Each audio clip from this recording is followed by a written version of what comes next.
Now, I'd just like to say a few words about Livia. I'm a fashion editor, and like everybody else, I have to watch endlessly what's happening on the red carpet. I want you to know that anybody who can turn the red carpet green has to have a very strong character, a great will, and is just generally a genius. Unfortunately, in our book, we somehow managed to give Livia's, our delegate books, we seem to give her profile slightly out of date, because it's not difficult to be out of date, because there are always 100 more things happening every minute. So I suggest that you go on, I think it's the Echo Age website, is that right, Livia, so that you can really see the up-to-date version of what she has been doing. Thank you, Suzy. Thank you, everyone. And thank you, Mary and Stephen. The more I see this beautiful film, it's actually the first time I saw it on such a big screen. But the more I'm grateful for Anna Wintour to have put us together and made us meet each other. You have brilliantly allowed us to address a very, very important issue today. Yes, social responsibility, but more importantly, the people who are at the very, very end of the supply chain. The men and the women that make our clothes, our jewelry, that we cannot forget. And sometimes even the cow, because with Gucci, we actually did do a collection of handbags. And for each bag, you could tell the cow, the name of the cow in the Mato Grosso, Brazil region. And the consumer did care a lot, considering by how fast it sold. It is my great pleasure to be able to thank publicly today Caroline Schöffel. I'm really sorry she's not here. As I said, Maxime is very handsome, so I'm happy to share the stage with him. But Caroline Schöffel, let me tell you, she's a really visionary woman. It's her embrace of the journey to sustainable luxury, which has allowed Chopard to directly impact the lives of the real people in the artisanal communities in South America, whilst clearly showing in Chopard's partnership with EcoAge and the Green Carpet Challenge, the luxury brands can lead the way for others to follow, and that embracing a socially responsible and sustainable path does so clearly enhance and add value. Until today, it would have been very difficult to connect the glamour and the beauty of a Chopard piece of jewelry directly with the artisanal community of Colombia. But this is what we have done with the Green Carpet Challenge. And making this connection is so powerful. The smiles on the faces of the miners in Colombia when they heard that Chopard was going to buy the gold and help them improve their life was a real testament of what luxury brands can do to improve the lives of the people that work for them. So this is what real luxury is, right? So now. So, Maxime Labey, your brand, the Chopard brand, is a sparkling global leader in jewellery, I would say. And also, it's been a fixture at the Cannes Film Festival.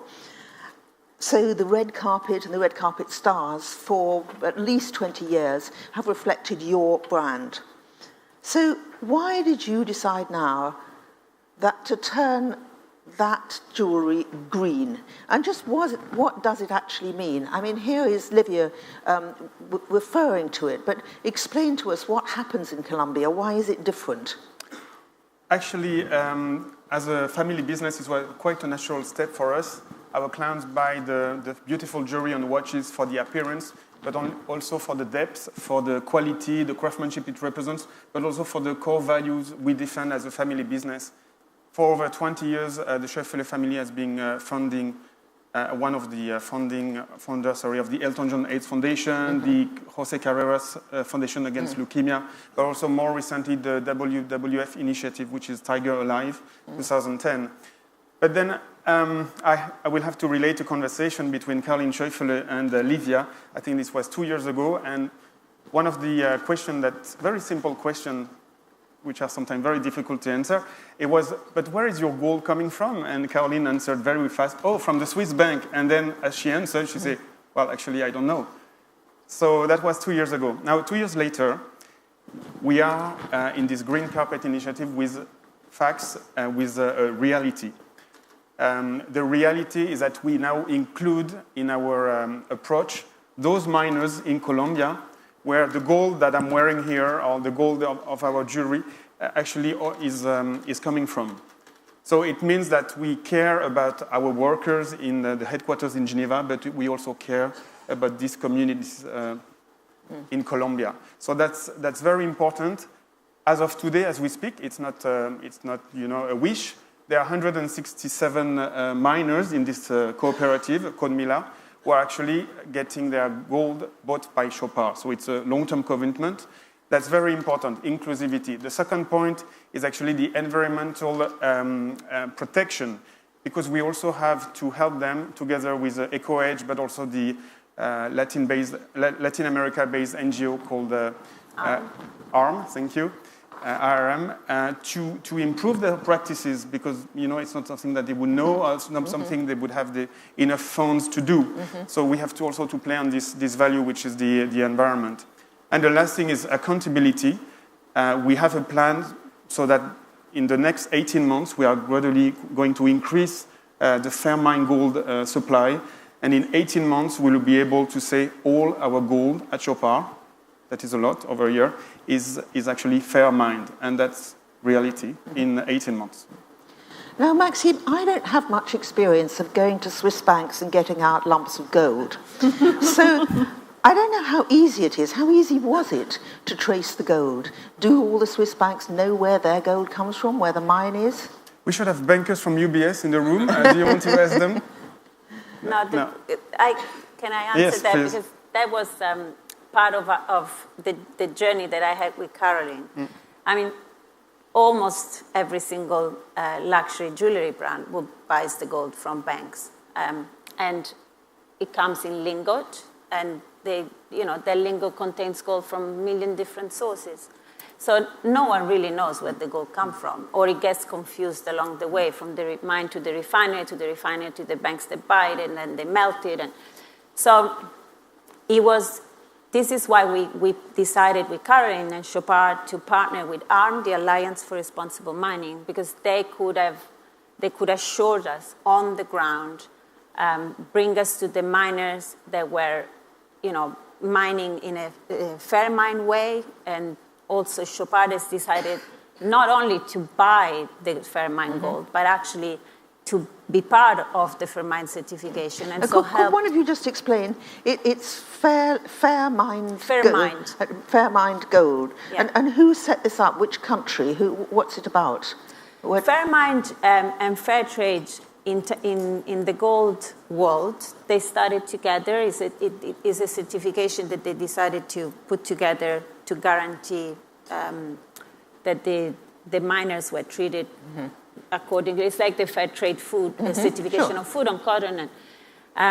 So they're very similar. At the moment, they're still debating what are their differences, but they're basically it's the same thing. One has a premium and a price that you have to pay, which is fair trade, and the other one doesn't. But it's a guarantor of ethical But are we standards. saying, Maxime, that it's possible that it's actually going to cost you perhaps marginally more to have what I would like to call fair trade gold, because it's easy for people to understand? Or is it actually just a decision to go to a particular source? So actually, there is a premium on the gold we buy. There is a premium also because we invest together with this community and with ARM, this NGO in Latin America. But here it isn't about profit. It's about the Schöffele family who own Chopard, who have this vision, thanks to Livia, and to move forward. I think being a family business with no outside shareholders, we are free. We don't have, the stock market to watch. We don't have our stock option that freaks us out. So you can really make long-term decisions, and that's what the Schöffele are doing, and I think that's the most important. I mean, I can't ask this question to Livia because I know what her answer is going to be, yes, yes, yes. But when I ask you, do you think your clients are actually, I don't mean are they going to care, but are they going to really take in the effort that you have made to produce your beautiful jewellery in gold that you know is mined in a mine where the people who work there are well treated? Do you think this is going to be an issue? I don't know if Livia would say no, no, no. No, I say No, I say yes. yes. No, the truth is right now, I don't think many of our clients care. We've discussed that. Having said that, but though, I was in Cannes when we launched the collection, and actually, which also brings us back to Southeast Asia, because the first client who bought it and snatched it, in fact, was from South Korea, and they bought it because of the story. They were so moved and happy about the story, and they actually bought it after 1 second we launched it. So can you tell us about this client? You don't have to tell us the name because I know these things are very confidential. Mr. Lee from Korea. Don't worry. But are we talking about a retailer here or a supplier? No, it was a private client. A private client did? Oh, well, that's good. Yeah. Very good. So are you going to sort of feed this into your whole approach? I mean, you know, we're looking at this beautiful picture of jewellery. It's the emotion that we've been talking about all the time. I mean, we're not likely to see ads for Chopard which say at the bottom, our gold is all ethically sourced, are we? No, I don't think so, but we are, we are meeting our clients very regularly. We are hosting a dinner tonight with Livia, and I can tell you that... To brainwash them, yes. To brainwash, we will actually brainwash them, and we are on a crusade to tell them how important it is. These are local people here, these are Singaporeans. From Southeast Asia, yes. yeah. So really top clients, and they're going to leave this dinner changed. Otherwise they won't leave, right? You'll tie them up. I trust Livia will do a great job. No, and we are very inspired. You know, it's. I mean, I'm here because it's my job, but what the vision that the company has and our owners have has really changed many of our minds. So it's. We are very passionate also about this subject. Not only about the growth in China or whatever. It's more than just the growth and the bottom line or the top line. It's about making a change. And when you look at a product, you know, just as in the beautiful movie, you think about all the hands that were involved in creating this beauty. Livia, I think you should just talk a little bit about your green initiative when it came to the red carpet, because I mean that's still ongoing, isn't it? It wasn't just a 1 second wonder. You want to encourage people who walk the red carpet to look beautiful, but to be wearing clothes that are from sustainable fabrics when you know that they have been well treated. I mean, that's the point of the whole film, isn't it? That she suddenly has to realize that in all this glamour and everything she's putting on to go probably to Chopard's great events in Cannes, that behind this are all sorts of people, many of them very poor, certainly all of them very hardworking. So with your green initiative, your green carpet initiative, more recently you simply persuaded by your force of character to get people like Tom Ford and Victoria Beckham and Stella McCartney. We're not surprised because we know she's got a lot of ethical standards. But, you know, some of the others perhaps are more surprising. Has it been easy to encourage those people to produce green carpet clothing? It has actually been surprisingly easy because, particularly at design level, once we proved, thanks to the Green Carpet Challenge, so we started from the red carpets because this is what women wants to read, is glossy magazine and see what celebrities wear and, you know, what are the clothes on the red carpet. And if you want to prove that ethics and aesthetics match and that you're not compromising on look by also being a guarantor of our environmental and social justice, then this is where you have to start from. But at designer level, you know, designers love innovation. They love to discover new material. They love to discover new ways. So when they get the Green Carpet Challenge criteria, for them it's a challenge that gives them a new way of working, and they love that. Maxime, I understand that there are quite a number of regulations already about diamonds. I mean, we've been speaking about the precious stones and how, the good practice in the mines. Are you involved in these other things as well? I mean, if I come to you and buy a piece of jewellery which has got beautiful coloured stones, do I have, I don't mean a guarantee, but do I imagine that they have been provided by good practice for you? Yeah, actually, we have been supporters of anti-conflict diamonds for a while, and we, of course, are compliant with the Kimberley process, which is something key for the industry. We are accredited by the Responsible Jeweler Council since 2010, which also means now that we deal only with suppliers who are themselves RJC compliant. But actually, that's not enough. There is a next step coming for 2014. And actually, we have a strategy for diamonds after starting with gold. We will continue with gold, but we have a strategy for diamond. And Livia and Caroline will make a public announcement in Cannes 2014. Dash it, you mean we can't break another story here? But you will have the story earlier, but not in public. You always have the story before everyone else. Livia, so your whole ethical standpoint is the idea that a fashionable object, whether it's jewels or clothing, should be as beautiful on the underside as the outside, meaning that the way the workers are treated and the preservation of landscapes, because mining especially is not just about how the people are treated, but also what they're doing to the environment outside, the cleanliness of the water. I mean, this does work to a certain extent for clothes and fabrics. Can you really control what is happening in mines that are so far away? And also, I mean, even if you fly into the country with your usual energy, we're talking about mines that will be thousands of miles away from the nearest airport.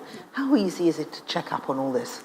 It's actually been much easier with mines than with the factories, because and this is where the partnership with ARM, the Alliance for Responsible Mining, has been incredibly important and valuable, because they have been doing this for many, many years.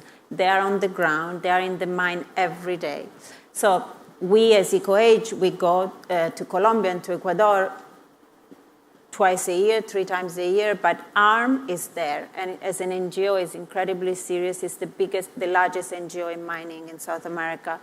And so they are the guarantor of excellence for us. The same thing you can't totally say for the Bangladesh, even the the International New York Times. 2 days ago, there was an article about Bangladesh. It's much more difficult to protect the standardship in the factories, in the clothing factories. Maxime, can I just ask you one last question? It's inevitable, I mean, you've more or less told us so, that there is a premium attached to having ethical jewellery. And that, I mean, your customers, I would imagine, once they're paying so much, perhaps it doesn't seem so much extra to pay. And you've given us this example of, was it Thailand? You're this somebody who bought something already? South Korea. So this is, a wonderful example. But do you think, let's look to the future, do you ever think there's going to be a situation whereby people are drawn to the idea that they're buying ethical jewellery, and that perhaps that when the Sotheby's are holding their sales, they will actually say, and it will be an important extra factor, that the jewellery that they're showing and that they're selling is sustainable, that it comes from a good source. Could you ever imagine that happening? Well, I don't think it will happen, but what will happen, and we are very proud to be a pioneer thanks to EcoAge, is that maybe there will be a pressure on other brands to also join us, and there will be maybe more questions from the customers. Where is your gold coming from? Where are your diamonds coming from? So it's not about the premium on this. It's about maybe stopping other practices and improving the overall supply chain for our industry, and because we cannot ignore anymore what is happening in the backstage. Well, this is my view, that if anyone can do it, Livia can. Thank you very much for giving us a wonderful end to the conference. Thank you.